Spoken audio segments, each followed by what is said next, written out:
Bonjour à tous, il faut qu'on parle. Je pense que vous avez tous vu ces images horribles du massacre de Melilla. Un sol recouvert de cadavres, des gardes qui frappent des corps inanimés. Un massacre qui est le résultat d'une complicité entre le Maroc et l'Espagne et dont il est temps qu'on parle malgré le silence des médias à ce sujet et que je vais vous expliquer maintenant. Pour bien comprendre, ce massacre a eu lieu à Melilla. Melilla, c'est une enclave espagnole qui est située près du Maroc et c'est l'une des seules frontières européennes terrestres en Afrique avec la Ceuta. Donc c'est une route qui est utilisée par les migrants pour passer du Maroc directement à l'Espagne et donc l'Europe. Et depuis plusieurs années maintenant, le Maroc utilise les migrants comme monnaie d'échange, comme moyen de pression et de chantage pour faire céder l'Espagne sur des problèmes politiques qui les concernent tous les deux. Je vais vous expliquer ça. Ça fait des décennies maintenant que le Maroc essaye de récupérer le territoire du Sahara occidental. Le Sahara occidental, c'est une région qui avant était une colonie espagnole et qui depuis est devenue ce qu'on appelle un territoire non autonome. C'est-à-dire qu'en gros, pour faire simple, il n'appartient à personne. Et donc au Sahara, vous avez les indépendantistes, c'est-à-dire ceux qui veulent que le Sahara devienne un État indépendant, qui sont représentés par ce qu'on appelle le Front Polisario, dirigé par Brahim Ghali. Et en face, vous avez donc le Maroc qui se bat contre les indépendantistes, car pour eux, le Sahara leur appartient. Surtout que le Sahara, c'est un territoire très riche qui regorge de phosphate, une ressource indispensable pour la création d'engrais pour l'agriculture moderne d'aujourd'hui. Donc inutile de vous dire que ça pèse en dizaines de milliards de dollars et qu'effectivement, ni le Maroc, ni le Front indépendantiste ne sont prêts à céder. Et là, vous allez me dire, mais c'est quoi le rapport avec les migrants ? Eh bien c'est très simple, à savoir qu'en 2021, l'Espagne a accueilli Brahim Ghali, qui était alors malade du Covid, pour qu'il soit soigné en Espagne.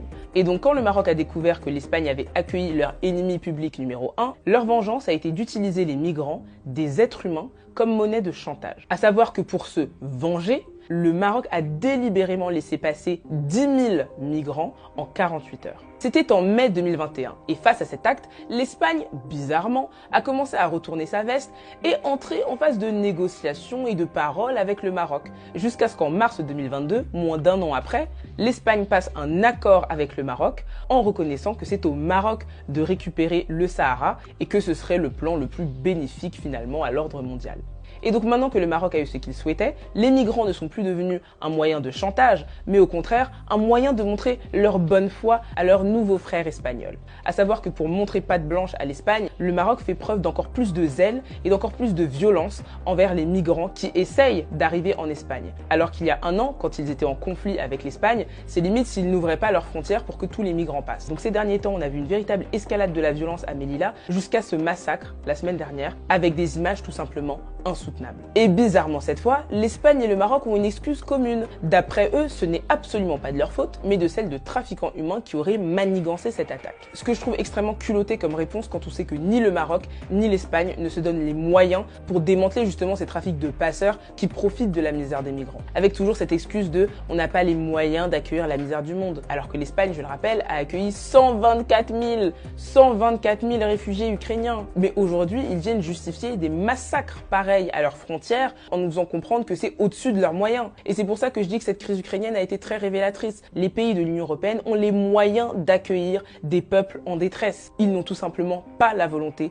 d'accueillir certains peuples, à savoir ceux qui ne leur ressemblent pas. Et aujourd'hui, le degré de violence que les pays ont à l'égard des migrants d'Afrique subsaharienne devient tout simplement diabolique. Parce qu'aujourd'hui, on parle du massacre de Melilla, mais c'est loin d'être une première. Je me souviens, c'était en 2014, des migrants qui essayaient d'atteindre l'Espagne à la nage. Les gardes frontières espagnols leur ont tiré dessus. Alors qu'ils étaient en train de nager, on leur a tiré dessus et les 20 personnes qui avaient réussi à survivre, on les a renvoyées manu militari au Maroc. Alors que c'est totalement illégal. Et quand on voit ce qui se passe dans les pays d'Afrique du Nord, comme le Maroc, comme la Libye, où on a pu voir des marchés aux esclaves, des migrants qui sont kidnappés, qui sont enlevés, qui sont séquestrés pour être vendus, tout est su de tout le monde. Ce n'est pas un secret, ce n'est pas caché, tout le monde le sait et l'État ne fait rien. Quand on voit au Maroc les violences racistes que les migrants subissent, cette nouvelle technique qui s'appelle le refoulement, c'est-à-dire des chasses à l'homme, en fait, des chasses aux migrants faites par les autorités marocaines pour chasser les migrants des grandes villes. Donc on va faire des rafles, concrètement. On va faire des rafles de migrants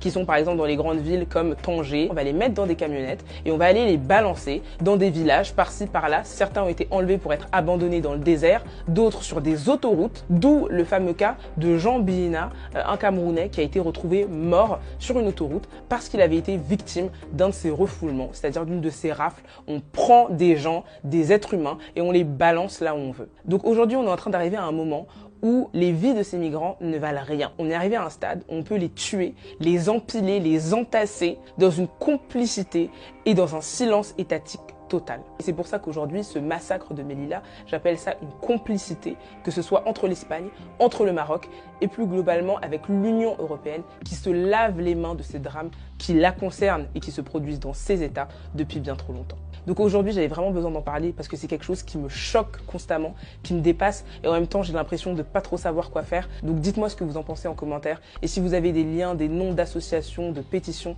n'hésitez pas à les écrire en commentaire pour que je puisse les épingler et leur donner le maximum de visibilité que je peux leur donner. Bonne journée, bonne soirée et paix sur vous.